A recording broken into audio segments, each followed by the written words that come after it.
কাঁথি সমবায় কৃষি ও গ্রামীণ উন্নয়ন ব্যাংকের নির্বাচন ও কেন্দ্রীয় বাহিনীর দাবি। হাইকোর্টে প্রধান বিচারপতির কাছে আবেদন জানিয়ে দৃষ্টি আকর্ষণ করলেন আইনজীবী সুদীপ্ত দাশগুপ্ত। মামলা দায়ের করার অনুমতি কলকাতা হাইকোর্টের।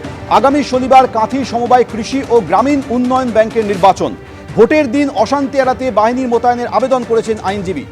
আগে কাঁথি কোঅপারেটিভ ব্যাংকের নির্বাচনও কেন্দ্রীয় বাহিনীর মোতায়েনের নির্দেশ দিয়েছিল সুপ্রিম কোর্ট।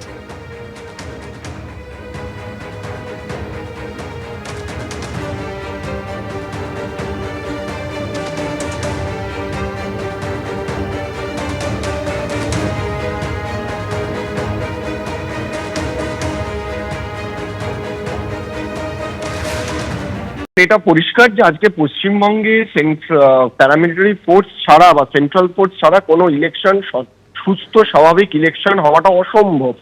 এই ইলেকশনে আমরা দেখেছি কাঁথির ইলেকশনে কন্টাক্ট কোঅপারেটিভ ব্যাংক ইলেকশনে সুপ্রিম কোর্ট বলেছে প্যারামিলিটারি দিয়ে করা। এইখানেও যে ইলেকশন হচ্ছে অনেকগুলো বুথ সেম, এবং যদি সঠিকভাবে ভোটের অধিকার প্রয়োগ করতে হয়, এরা ভোট দেওয়ার সুযোগ করে দিতে হয়, তাহলে সেন্ট্রাল প্যারামিলিটারি ফোর্সের উপায় নেই। আদারওয়াইজ এখানে ভোট লুট হবে, ভোট দেওয়া অসম্ভব হয়ে উঠবে। খড়গপুরে তৃণমূল কর্মীদের দিলীপ ঘোষের হুমকি, পাশে তৃণমূলেরই বিধায়ক, যা করেছেন ঠিক করেছেন, আমি হলো একই করতাম।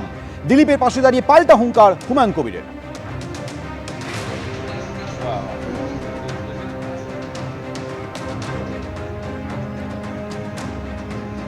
বিরোধী দলনেতা বলছেন চ্যাংদোলা করে ছুড়ে দেবো, আপনি বলছেন ঠুসে দেবো। একজন দিলীপ ঘোষ তিনি বলছেন গলা টিপে দেবো।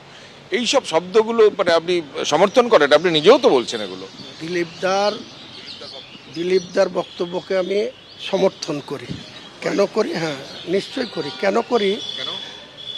বেশ 2015 সালের আগে দিলীপ ঘোষ নামক কোনো ব্যক্তি রাজনীতির বিজেপির রাজ্য সভাপতি হবে তাও কেউ জানতো না, আর চিনতও না, পরিচিতি ছিল না। ওই যে গ্রামে, ঝাড়গ্রামের বোধহয় বাসিন্দা, তো সেখানকার মানুষ চিনত উনি একজন দিলীপ ঘোষ এবং একজন ব্যক্তি।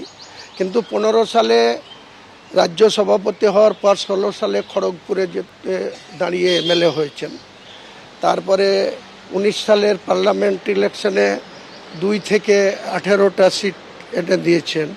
21-এ ওনার নেতৃত্বেই 77 হয়েছে। কিন্তু ওই ভদ্রলোককে তার দলের মধ্যেই এই শুভেন্দুর মতো লোকরা তাকে তার অ্যাডজাস্টিং একটা এমপি সিট সেখান থেকে তাকে সরিয়ে বর্ধমানে পাঠিয়ে দিল। তো এই ধরনের লোকের মেজাজ কি করে ঠিক থাকে বলুন?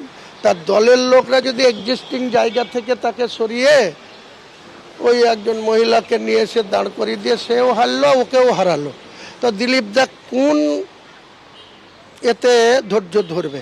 দিলীপ দাকে তো এটা করতেই হবে। আর এর আগেও দিলীপ দাকে অনেক লাঞ্ছনা, অনেক জায়গায় গো ব্যাক দিলীপ ঘোষ, তার গাড়ি ঘিরাও করে নর্থ বেঙ্গলেও অনেক হ্যারাস হতে হয়েছে, এখানেও হতে হয়েছে। তারপরে কেন্দ্রীয় সরকার অনেক সিকিউরিটি বলয় বাড়িয়ে। তো আমি কিন্তু দিলীপবাবু, আমি হলেও এটা করতাম। আমাকে যদি কেউ বারবার আক্রমণ করে, আমাকে যদি কেউ স্বাভাবিক চলাফেরায় বাধা দেয়, তাহলে তাকে তো।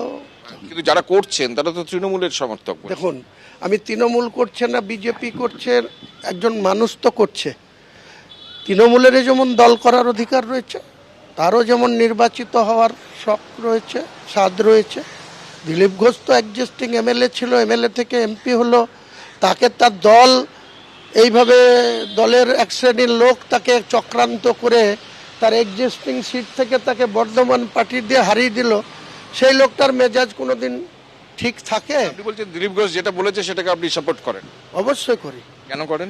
ওই একটা কারণেই করি যে দিলীপ ঘোষকে যদি কেউ ধাক্কা দেয়, তো দিলীপ ঘোষ আমাকে যদি কেউ ধাক্কা দেয়, আমি যেমন, আপনারা বারবার বলছেন আমি কেন বলেছি ঠুসো দেবো, বলেছি চ্যাংদোলা করলে আমি ঠুসো দেবো। চ্যাংদোলা যদি উনি পিছান, আমিও ঠুসো দেওয়ার কোনো প্রশ্নই নাই, পিছাবো। আপনি আমাকে ঢিল ছুড়বেন, আমি আপনাকে রসগোল্লা পুরস্কার দেবো নাকি? আপনার বাড়িতে রসগোল্লার হাঁড়ি পাঠাবো নাকি? তো দিলীপ ঘোষকে যদি রাস্তায় কেউ হেনস্থা করে, তাকে যদি পদে পদে, ও কি করতে গিয়েছিল? আমি যা দেখেছি, ওর এমপি ছিল, সেই এমপির অ্যালটমেন্টের টাকার একটা কোনো রাস্তা না কোনো কিছু উদ্বোধন করতে গিয়েছিল। তা সেটাতে বাধা দেওয়ার তো কোনো দরকার নেই। কেন বাধা দিতে? বলছেন ওনার যে বক্তব্য সেটাকে আপনি সমর্থন করেন? আমি বললাম তো আপনাকে। বিশেষ বিশেষ কারণ থাকে। কাউকে আননেসেসারি যদি কেউ হ্যাকেল করে, আননেসেসারি যদি তার রাস্তা ব্যারিকেড করে, আমি ওনার স্টেটমেন্টগুলো দেখেছি, ও বলছে ও আমার রাস্তা ব্যারিকেড করবে, আমি ওর উপর দিয়ে গাড়ি চালিয়ে দেবো। তো সবাই সে সাহস দেখায় না। দিলীপ ঘোষ বলছে যে আমার গাড়ির সামনে শুয়ে পড়লে আমি করতে পারি, সে যদি আমাকে আননেসেসারি কেউ ব্যারিকেড করে আমি করতেই পারি, এটা বলছে। দিলীপ ঘোষের এইসব বক্তব্যকে আমি বিরোধিতা করব না।